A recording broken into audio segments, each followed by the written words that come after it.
That's kind of a nice little resting home, isn't it?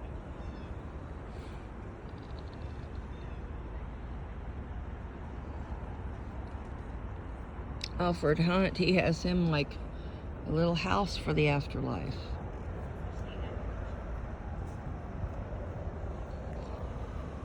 Flemings, they did pretty well too.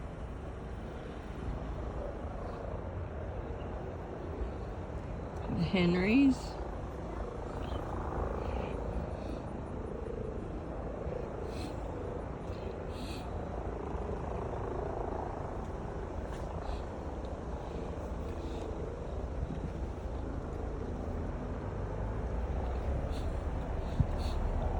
You know, some people over the years have thought like it was creepy to go to cemeteries, but you know, whenever I was on vacation, whether it was New Orleans or whether it was Paris or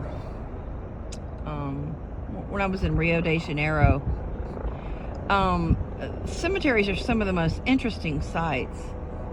And outside Guadalajara, Mexico, is a phenomenal cemetery, and it is just so colorful, so beautiful. And must be Lifeline. We're next to Children's Hospital. But anyway, if you think that cemeteries are gruesome or scary or lonely or frightening or, you know, repulsive, you should never have children. And if you were brought into this life against your will, then you certainly aren't responsible for your eventual placement in a cemetery or, you know, a crematory or whatever. But once you have children, biological children, you are responsible for the world. You are responsible therever after.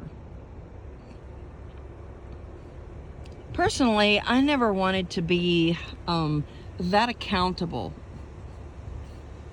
And for the very reason that I never vote, I don't want to be responsible for someone who I voted to take office and who creates havoc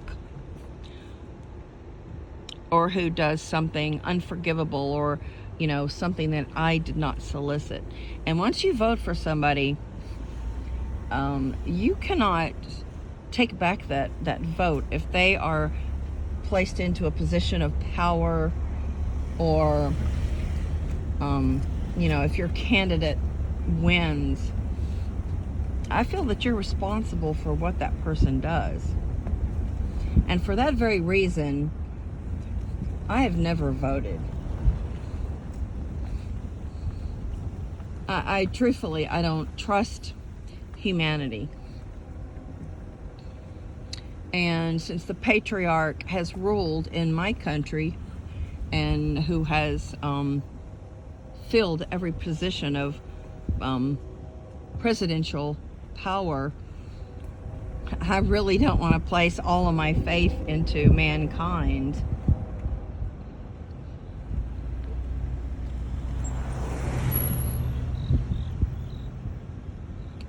I don't really think I could like bear the guilt if I had a child and that child had you know, a juvenile disease, or if that child got hurt, or, you know, if it inherited a characteristic of mine, you know, that was a detriment to its life or its welfare.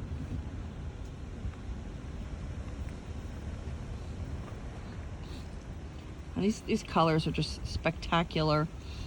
This is it's really, really phenomenal. I don't think the color is coming out quite as good on the video as it is in real life, because it's super, super bright.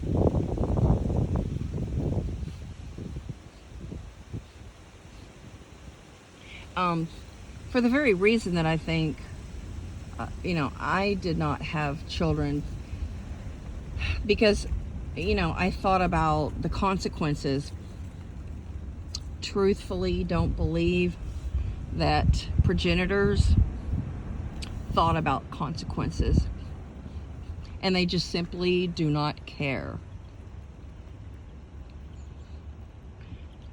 They just simply do not have a conscience.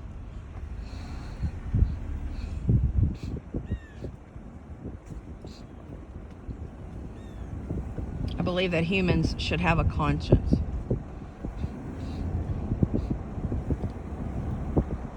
In order to be considered humane, you must have a conscience.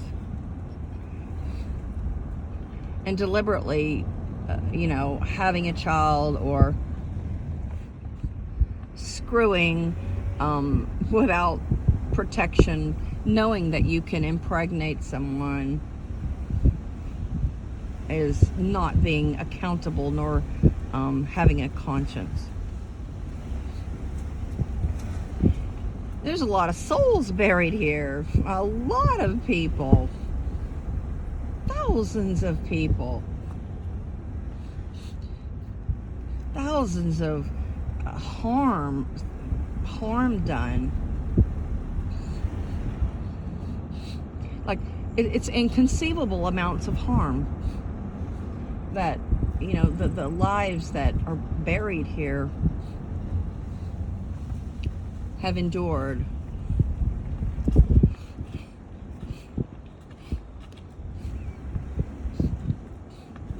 Is passing on the family name really worth this kind of torture to other beings? I don't think so.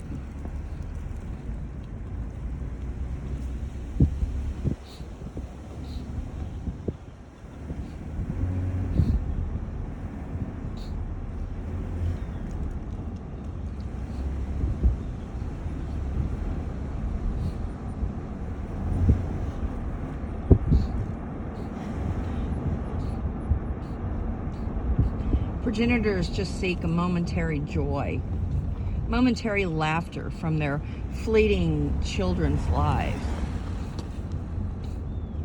They think to create a family will make them happy.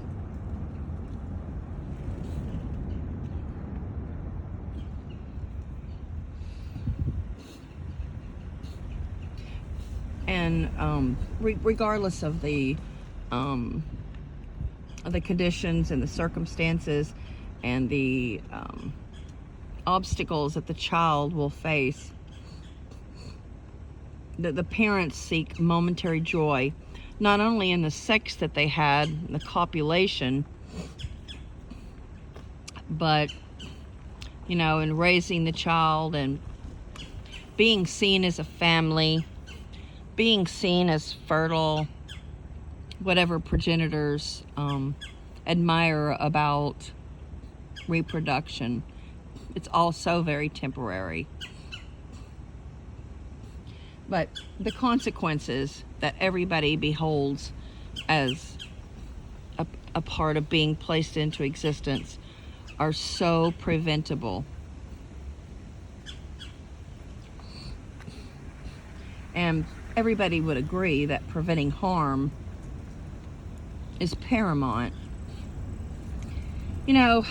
I don't know if this is part of the physicians'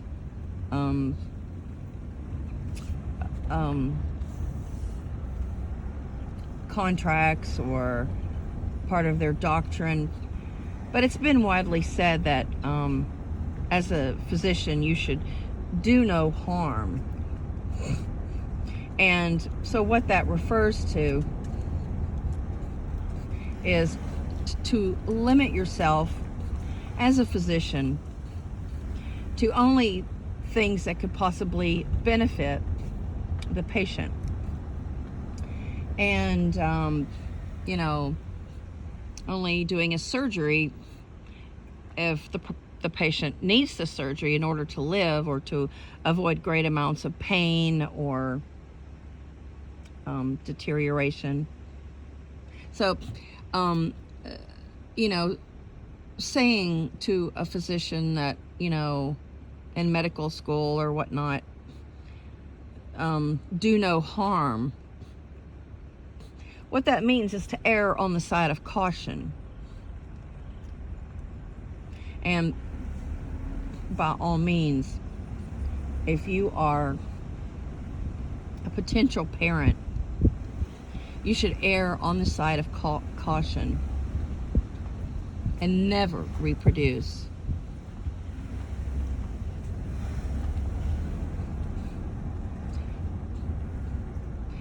Every one of these souls feared death. Let me get out here, and every one of these souls felt pain.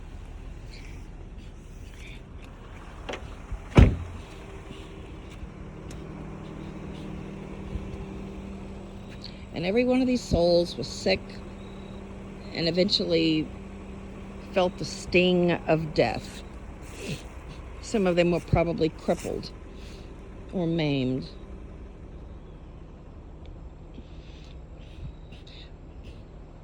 And for such a brief life, whether it's 40, 50, 60, 70, even 80 years of age,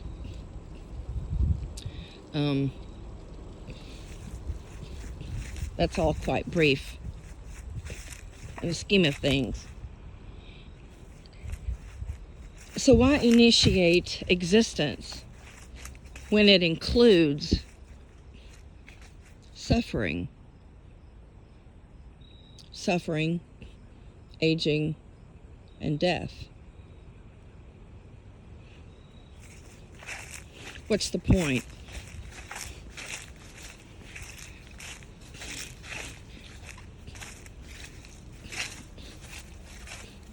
Cool tree, huh? What's the point of even an hour of pain, a day of pain, a week of pain, or misery, or loneliness, or heartache, or fear, or dread, or worry?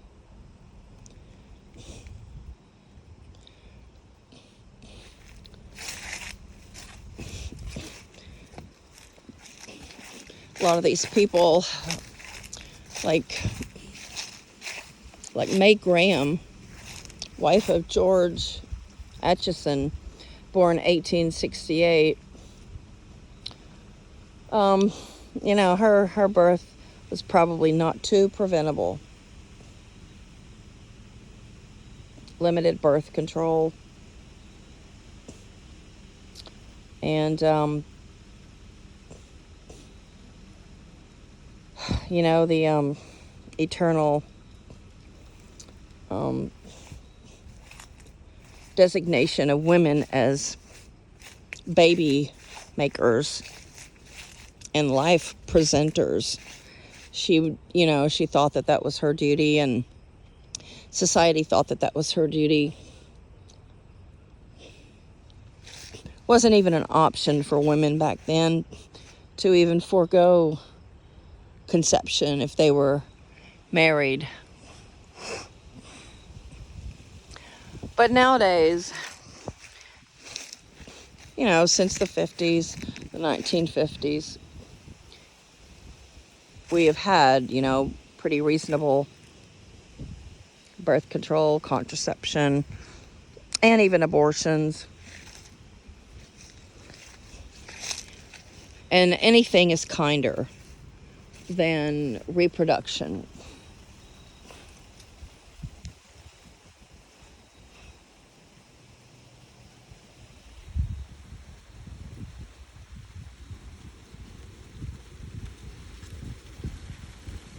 Reproduction does not involve having a conscience. You cannot place... Ooh, that's interesting. Very interesting.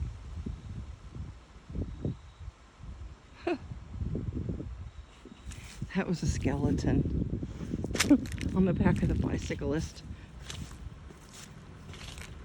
Reproduction does not involve having a conscience. I think everybody would agree. It is an absolute gamble with another person's life who has no choice in the matter.